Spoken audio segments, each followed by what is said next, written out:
Hello everyone, I'm Paul and this is problem 3312, sorted GCD pair queries. This is a very hard math problem, so don't worry if you didn't solve it first try. I don't think that you are ever seen something like this in a job interview, so with this in mind, let's see how to solve it step by step. We are given an integer array nums and an integer array query. So let's say that we are given this input. And there is an array GCD pairs with all the GCDs or greatest common divisors of all possible pairs in the array nums sorted in ascending order. For each query, we have to find the element at the given index in this array GCD pairs. If we're given this array, here we have 3 pairs, 2, 3, 2, 4, and 3, 4. So what's the GCD of the pair 2, 3? Well, the divisors of number 2 are 1 and 2. The divisors of number 3 are 1 and 3. So the greatest common divisor here is 1. If we take the pair 2, 4, the greatest common divisor is 2. And if we take the pair 3, 4, the greatest common divisor is 1.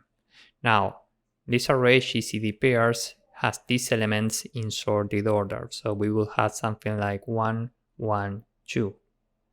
And now we have to use this array to answer these queries. What element do we have here at index 0?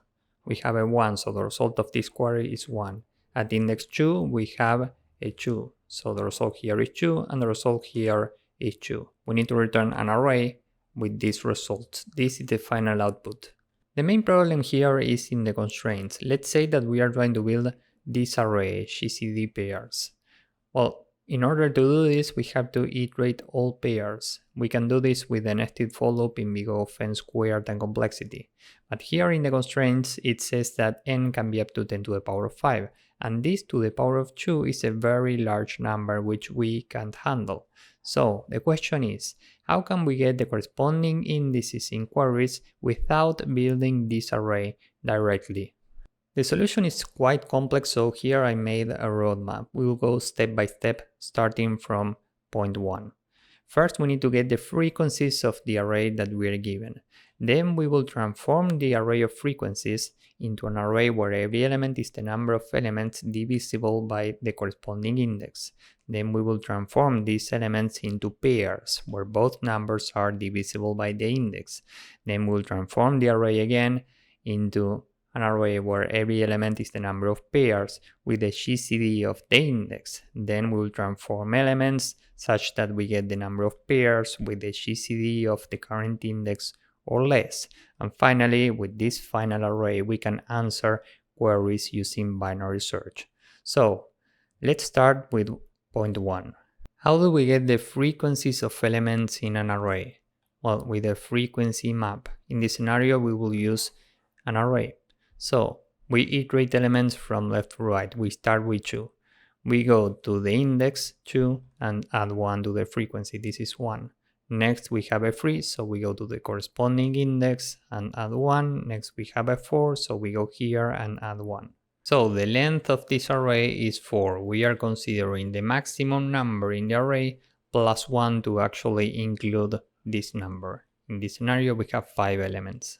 Now we need to transform the array into another one where each element is the number of elements that are divisible by the corresponding index. How do we do this?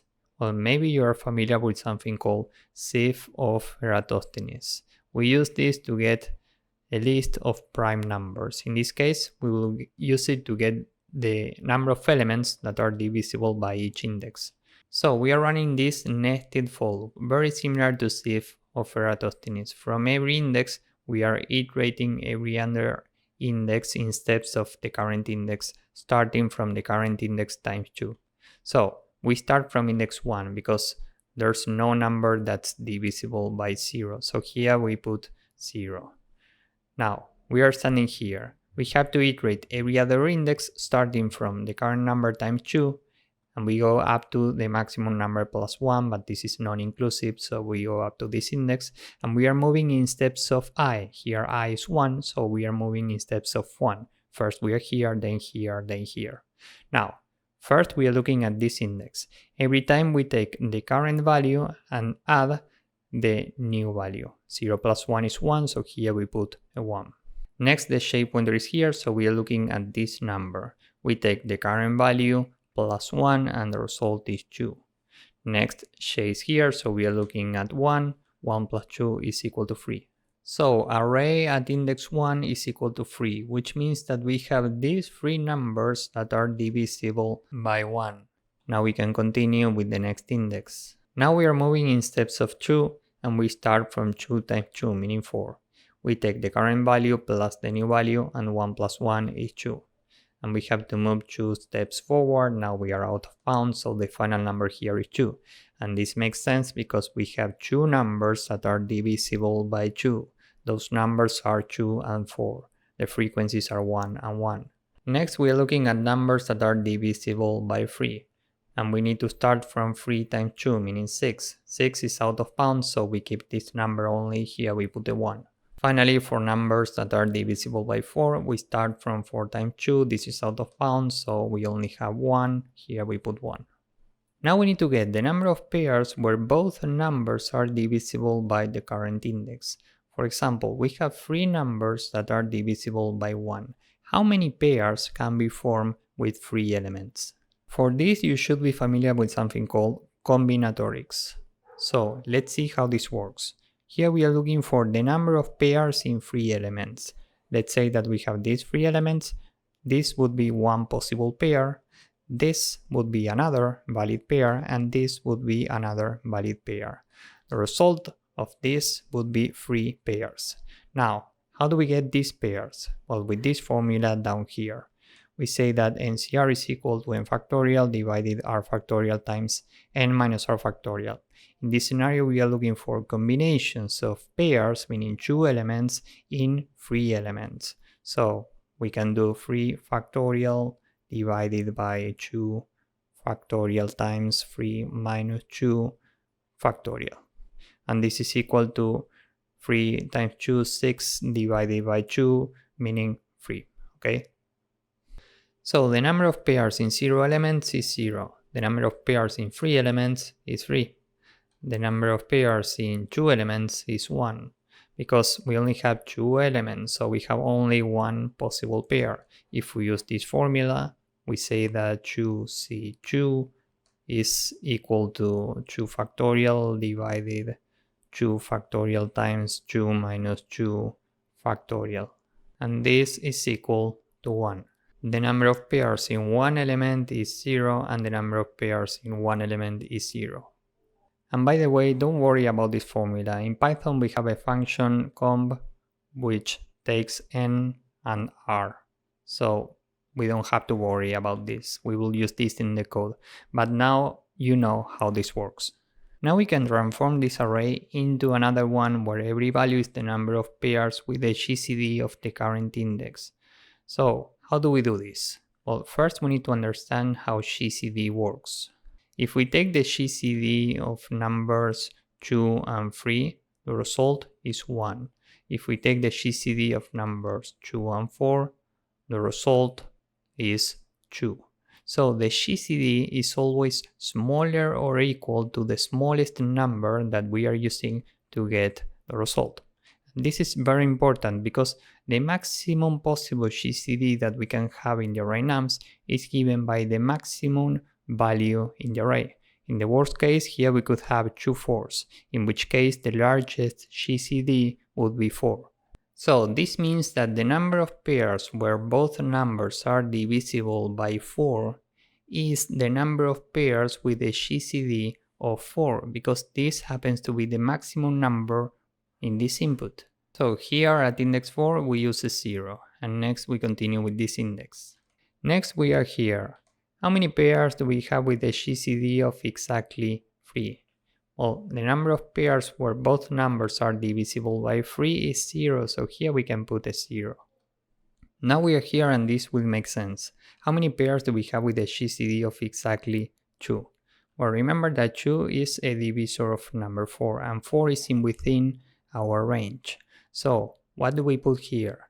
Well, we need to take the number of pairs where both numbers are divisible by 2, we have that number here, and subtract the number of pairs with a GCD of exactly the corresponding number. Remember that 2 is a divisor of 4, so we go to this number and the value is 0. We do 1 minus 0 and the result is 1.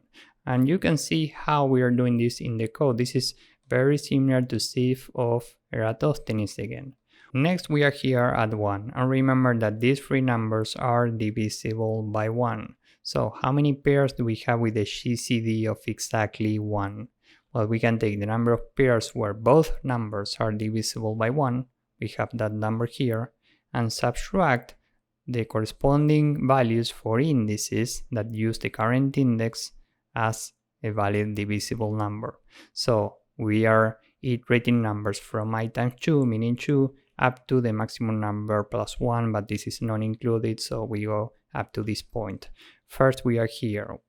3 minus 1 is equal to 2, so here we put 2. Next we are here, 2 minus 0 is 2, next here 2 minus 0 is 2. And finally here we keep 0. And this makes sense because we have two pairs with a GCD of exactly 1. The pairs are 2, 3 and 3, 4. Remember that the pair 2, 4 has a GCD of 2. That's the only pair with this GCD, and that's why here we have a 1. Now here we have a numbers of pairs with exact GCDs, which is great, but we still don't have the corresponding format to run queries. Just to be clear, this array corresponds to an array with two pairs with a GCD of 1, so we have 1, 1, and one pair with a GCD of 2, then we have 2. And as you can see, this would be the array GCD pairs. Now, instead of building this array, given that this is very inefficient, what we are doing instead is running a prefix sum on this array. And remember how prefix sum works. At every index, we have the current value plus the previous accumulated value. 0 plus 0 is 0. Then 2 plus 0 is 2, 2 plus 1 is 3, 3 plus 0 is 3, and 3 plus 0 is 3. So now every value here corresponds to the number of pairs with a GCD of the current index or less. And now we can use this array to answer queries with binary search. But these queries are 0 indexed and this array is 1 indexed. Here we have a 0 and we don't care about this number. It's as if we had a 0 here.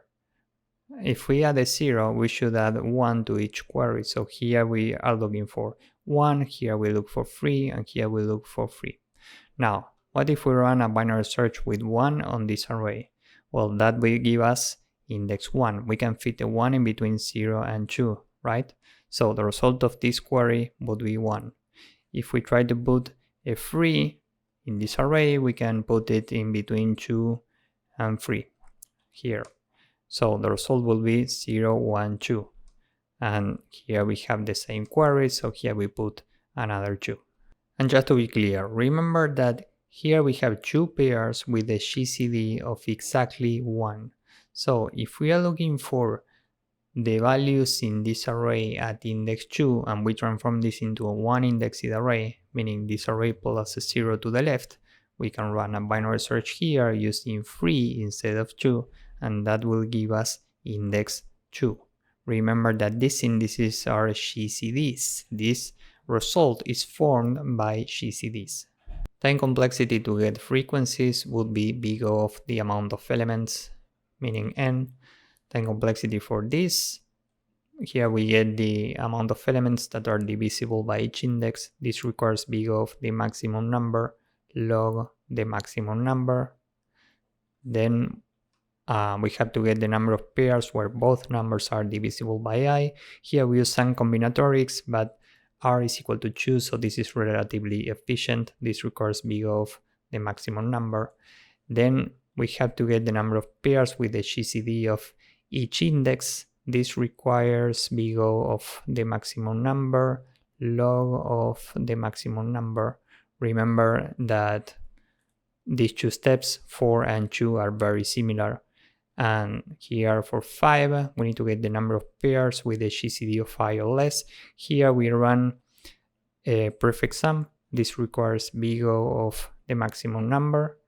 And finally, we need to answer queries, so this requires big O of the amount of queries times log of the maximum number.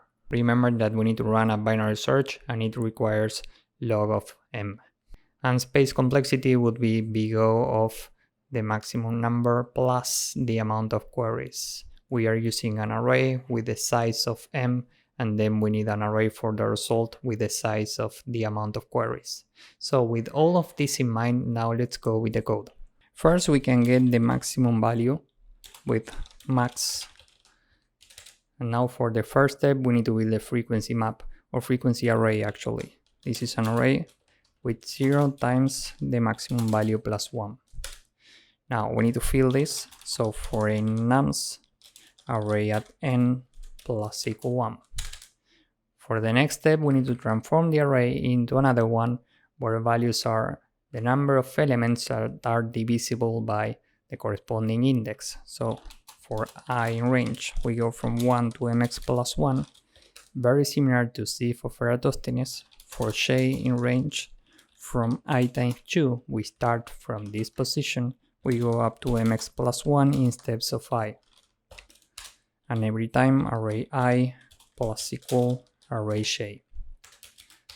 Now we need to transform the array again. Now every element is the number of pairs with both numbers divisible by the corresponding index. So we are using combinatorics. For I in range from 1 to mx plus 1, there are two ways to do this.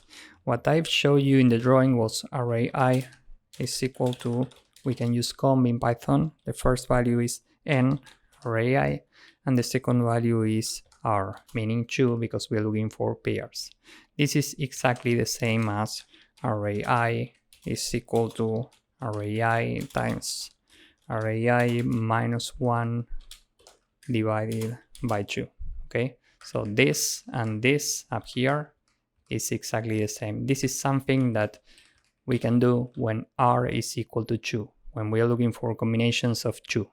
Now we need to get the number of pairs with a GCD of each index. So we say for I in range, and we go in reverse. We start from the maximum number up to 0. We are skipping index 0. Remember that this is non-inclusive in steps of minus 1. Remember that it's very important to go in reverse. And once again, very similar to Sieve, for j in range from I times 2 to mx plus 1 in steps of I, array I, and this time minus equal array j. Now, we need to get the number of pairs with a GCD of I or less for each index. So here we run the prefix sum for I in range, and here we say from 1 to mx plus 1 every time array I plus equal array I minus 1. Okay, now we are ready to answer queries, so the result is an empty array. We want to return this result, and here in between we can say for q in queries, first we need to get the index in the array. This will be the result of the current query, and for this we need to run a binary search. In Python we can use bisect left on the array using the current query plus 1, because remember that this is 0 indexed and the array that we have is 1 indexed, so we have to add 1 here, and we want to append to the final result, the result of the binary search, the index. So finally we return this. So this is the entire code. Let's submit this and see if it works. As you can see, this works and it's very efficient. I know that this is a very hard problem, so don't worry if you didn't solve it first try. If you didn't get the idea, I highly recommend you to watch this video again. Remember that repetition often helps. And if you found this useful, please drop a like, subscribe, and see you in the next one. Bye bye.